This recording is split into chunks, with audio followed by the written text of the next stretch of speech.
Yun, magandang tanghali sa ating lahat mga kamag at sa ating mga kabatas at mga ka-UB at welcome sa panibagong video reaction. And ito nga, pag-usapan po natin to. Um, si Robin Padilla, makikialam sa usapin ng WPS. Hala, hindi kaya, hindi kaya lalong maging magulo? And bakit pa siya makikialam doon? Hindi kaya susulsulan lang ito, guys. And Rapi Tulfo, no? Sabi ng Pangulo, yung pag-ban, masyadong overreact yan. No? Kasi pag sinabing ban, forever nang wala na yan, di ba? Hindi ka na makakapunta sa ibang bansa, ganyan, di ba? So, yun. Panoorin natin tong video ni Attorney Claire Castro.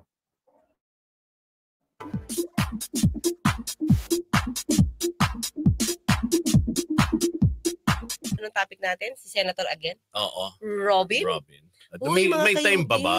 4 na minutos na lang, partner. Konti lang, Sige, konti, partner. mabilisan. Pahapyawin mo lang. Pahapyaw. Mga ka-UB, nabalitaan nyo ba na si Senator Robin Padilla mismo sa kanyang pagiging public servant, sa kanyang personal na kapasidad, siya daw mismo ang makikipag-usap sa China. Kung ano Paktay na pag ganyan nangyari.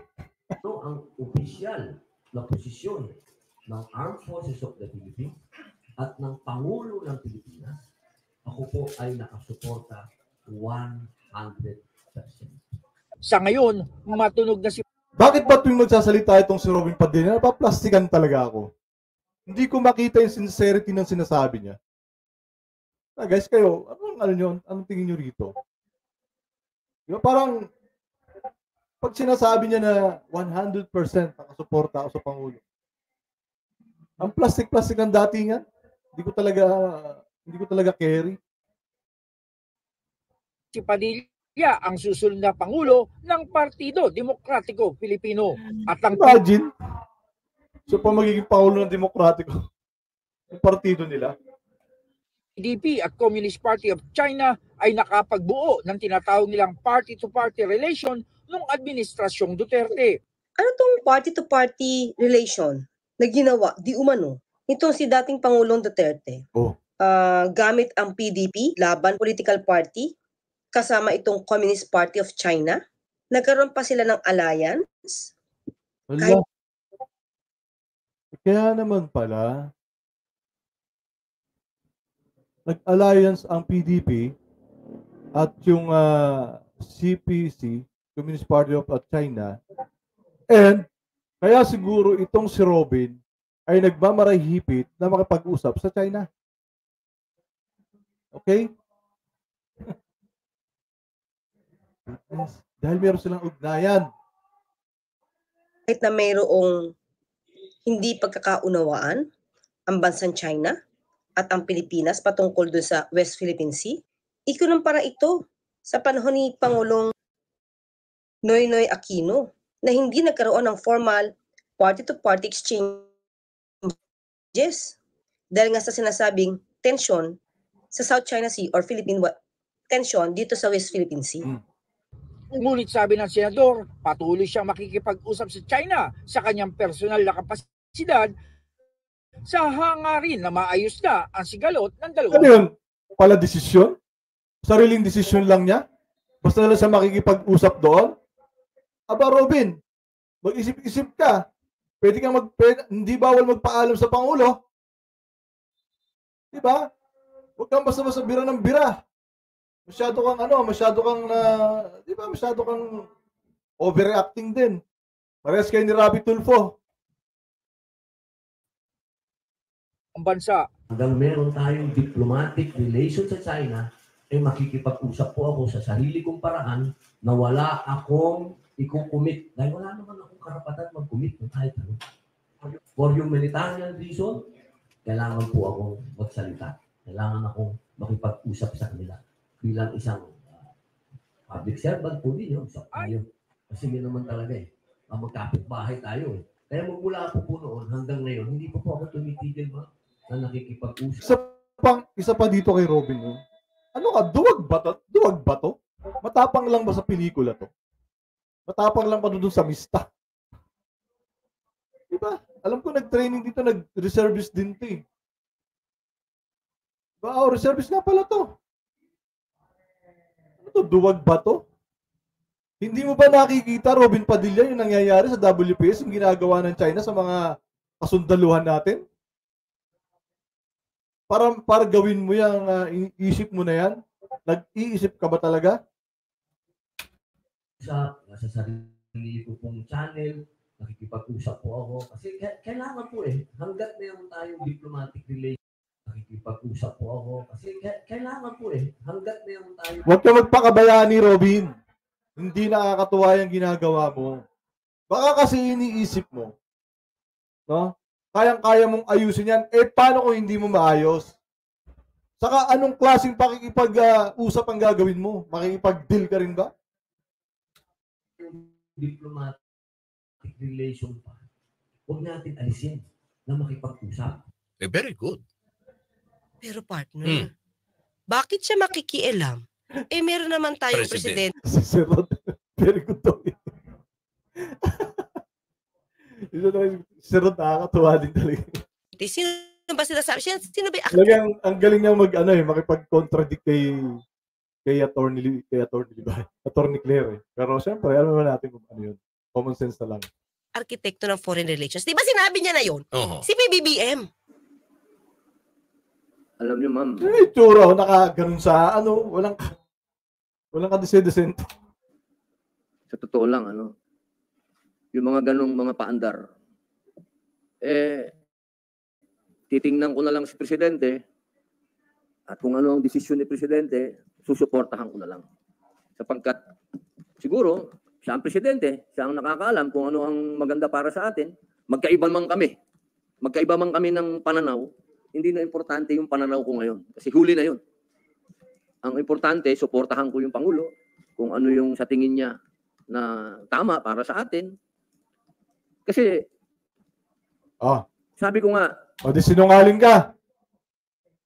Ngayon, makikialam ka. Di ba? Para kasing yung pakikialam mo, no, sa pakikipag-usap sa China, parang sinasabi mo na walang kakayahan ng Pangulo. Na parang sinasabi mo, no, na hindi kaya ng Pangulo.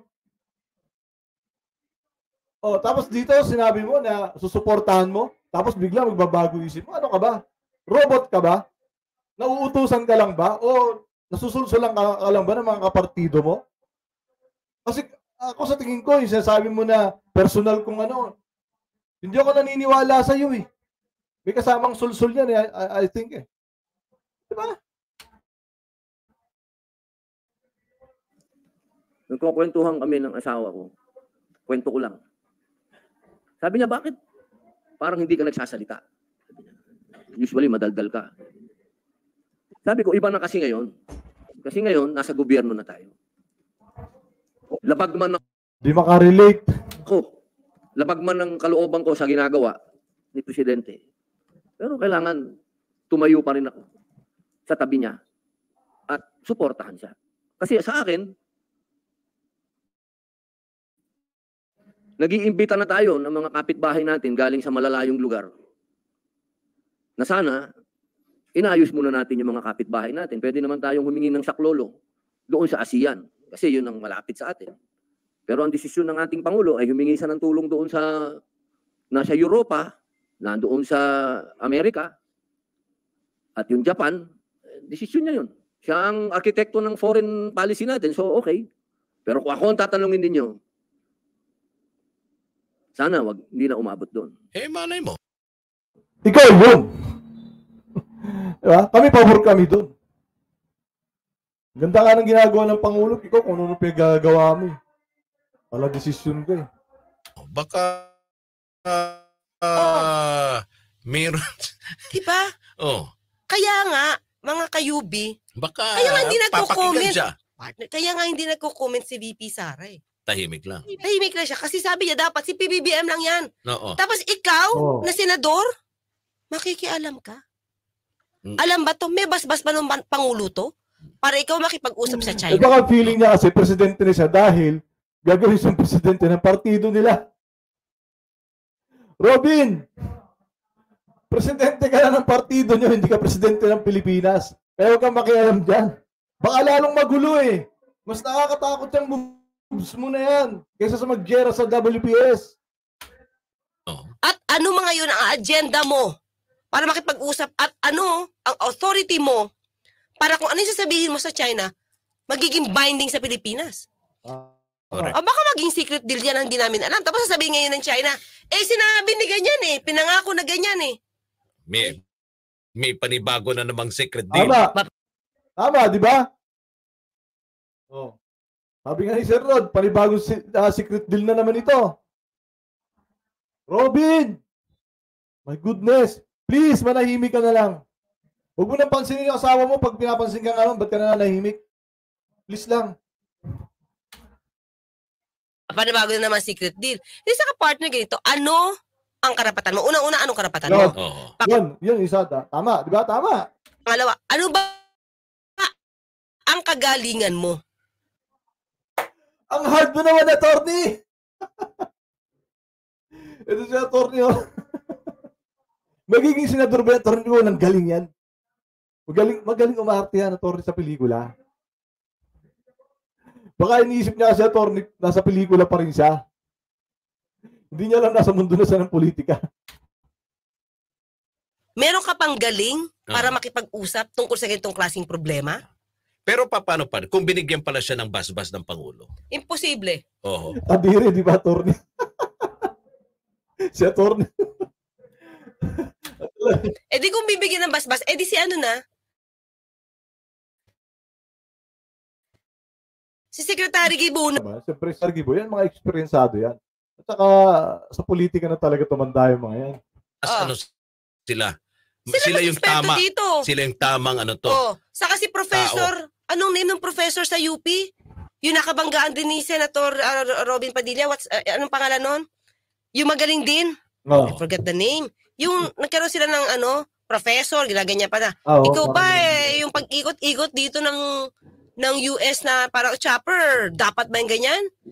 Sinagot siya ni Professor.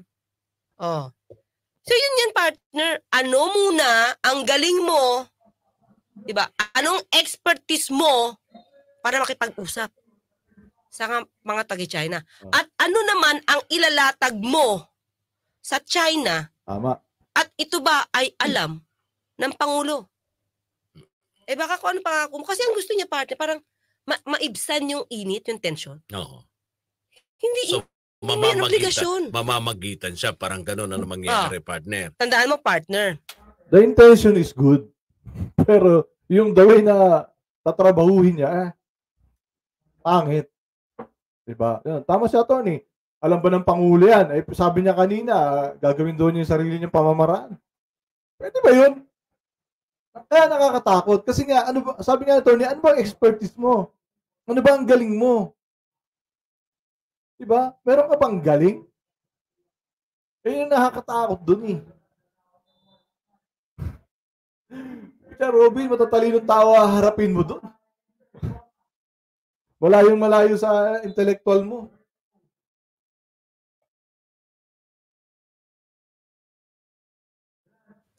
Baka makialam ka dyan at ang kamukat-mukat mo dyan, Senator Robin, mangyari ka mukha ng pakikialam ni Senator Raffy Tulfo sa mga... Ba't nadami na naman si Raffy Tulfo, Atty. Claire? Ano kinalaman niya dyan? Joke lang. OFW natin sa Kuwait, partner. Ano na nangyari sa mga OFW natin sa Kuwait? Ano na nangyari sa relationship natin sa Kuwait? We are very sorry that this happens and we will... Pero siya nagmamagaling eh. Di ba? That this will not happen again. Yun yan eh. Nagmamataas pa rin.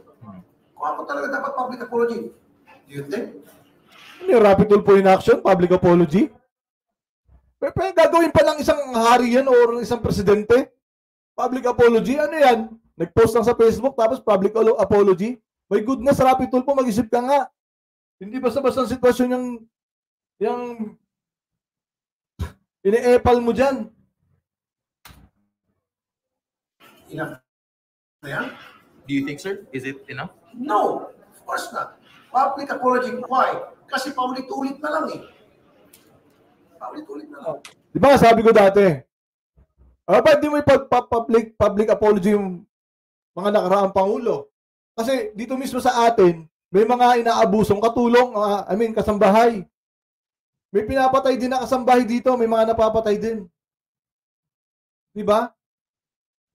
Ngayon, bago mo pa ganuin, iban mo yung mga agency na nagdi-deploy ng mga katulong. Sana ganun din gawin mo. Nangyari ko 2018, nilift natin, nagpag-usap tayo, konting mga suggestion, bilateral talk, mga dapat baguhin sa kontrata, and then nilift, and then naulit na naman. May namatay na naman, usap ulit, and after usap, lift na naman. Pero never nag-public apology sila doon sa dalawang insidente. Now this time is my recommendation as the committee chairman of migrant workers. My recommendation is public apology. Why? Because I have so many years of experience kung paano naghihirap, pinapahirapan, I kinakawawa. have so many years experience. Walang yan. At mga OFWs, that's why yung paglayak ko galing sa... Ilan yung nawalang hiya na OFW? Bilang mo ba? Ilan yung naperwiso OFW dyan sa ginawa mo?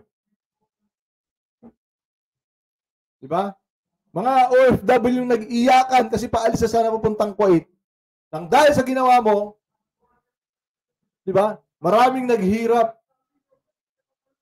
Yung iba nagsanla ng lupa para na makapunta ng Kuwait. Yung iba nagsanla ng bahay. Yung iba nag-resign sa mga trabaho nila dito para lang makapunta ng Kuwait. Dahil sa kagagawan mo, nawalan sila ng trabaho, nawalan sila ng hanap buhay. Ngayon, anong ginagawa mo ngayon? Wala. Wala kang ginagawa. Yung Pangulong pinahihirapan mo.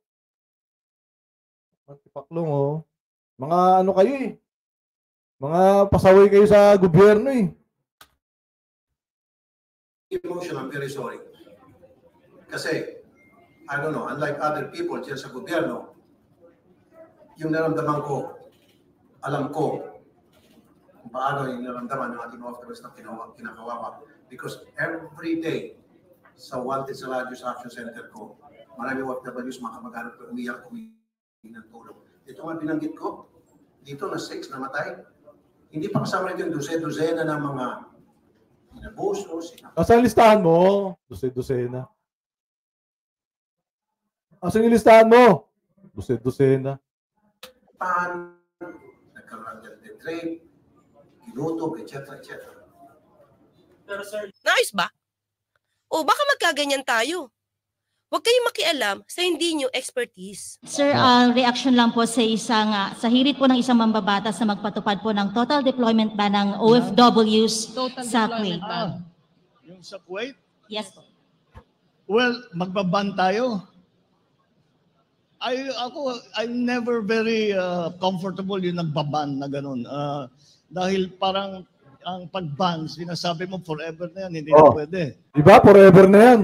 Yan ang ginawa ni Rapi Tulfo. Ang galing, diba? Ang galing.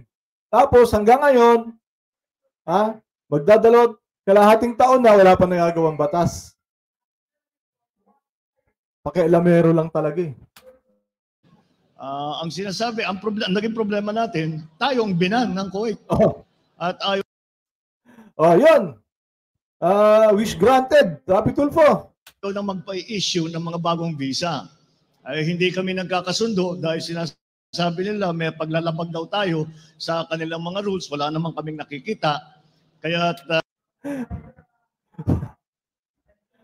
may paglabag daw tayo sa mga rules. Wala naman talaga, di ba? Si Rapi Tulfo lang talaga yung naging rito, naging problema.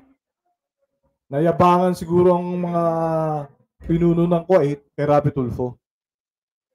Diba? Kaya, yan. Nangyari? Grabe.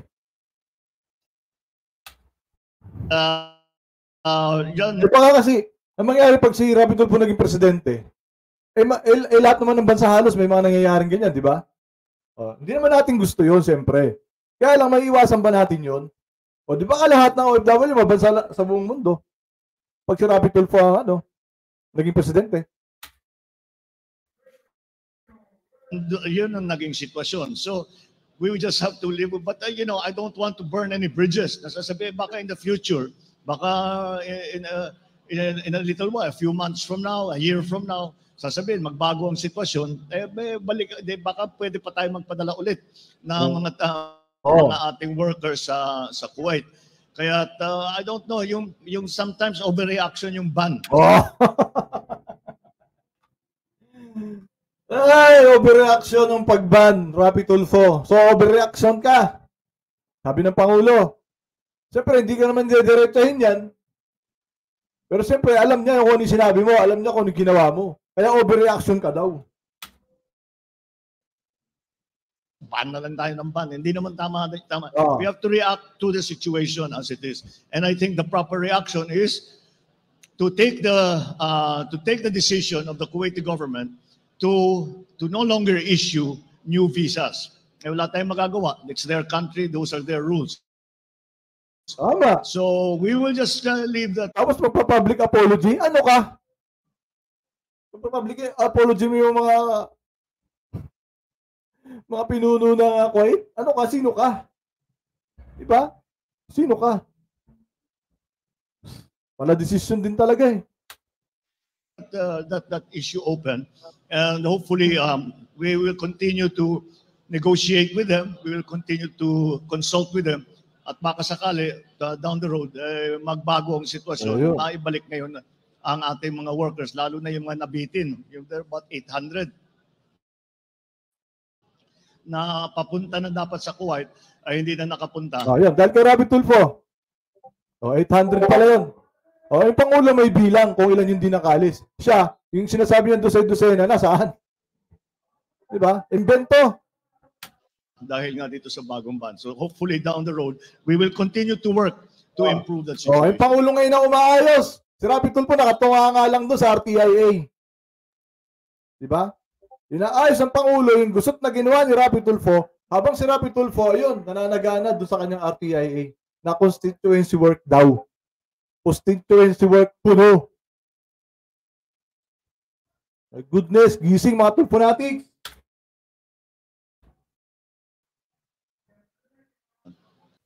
Diba? Ano to, pabida na naman? Ang pakikipag-usap ba niya sa China o yung balak niya pakikipag-usap, ibig niya bang sabihin mahina yung ating Pangulo? Oo, yun sabi ko kanina. Gawa ng tension. Tandaan mo, partner siya yung naglabas sa Facebook, partner. Noong nagkausap, dumalaw si President Zelensky sa palasyo. Ano sabi niya? Handa na ba tayo? Handa na ba tayo, kabayan? So ano to? Ano iniisip mo? War? Kaya gusto mo makipag-usap sa China to prevent the possibility of war? Teka lang. Katok ka muna. Kumatok ka muna sa Pangulo. Bago ka magplano-plano ng ganyan. Kabastos ang pangatong gagawin niya, binabastos niya yung Pangulo.